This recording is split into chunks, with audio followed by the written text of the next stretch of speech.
আজ রান্না করব মান দিয়ে দেশি মুরগির মাংস। তো দেখতে থাকেন।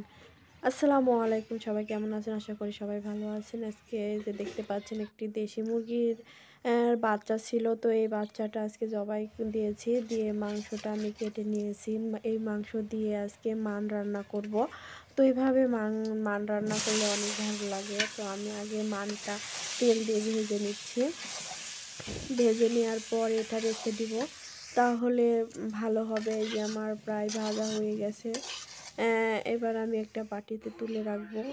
এই যে তুলে রাখছি। এবার আমি একটি কড়াইয়ে তেল দিয়ে নিচ্ছি। নিয়ে এবার সব মশলাগুলো এর ভিতরে দিয়ে দিব।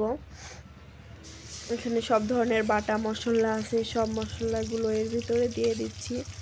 দেওয়ার পরে মশলাটা ভালো করে ভুনিয়ে নিব। এভাবে দেশি মুরগির মাংস দিয়ে মান রান্না করলে খেতে অনেক সুস্বাদু হয় এবং অনেক ভালো লাগে। তো আপনারাও ট্রাই করবেন এভাবে রান্না করার জন্য। তো দেখবেন অনেক মজা পাবেন খেতে।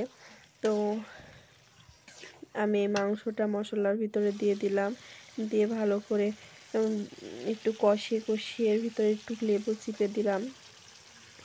লেবুটা চিপে দিলে মাংসটা খসে যাবে না, আর ভালো হবে, আরও সুন্দর হবে, সিটকি হবে। সে কারণে এবারে মানটা আমি ভেজে রেখেছিলাম আলাদাভাবে। তো এবারে এই ভাজা মানটা আমি তরকারির মধ্যে দিয়ে দিলাম, মাংসের মধ্যে দিয়ে আবার ভালো করে আজাতে হবে। আজানোর পর একটু আমি হালকা পানি দিয়ে দিলাম, কারণ আমি মাংসটা ঝোল রাখবো।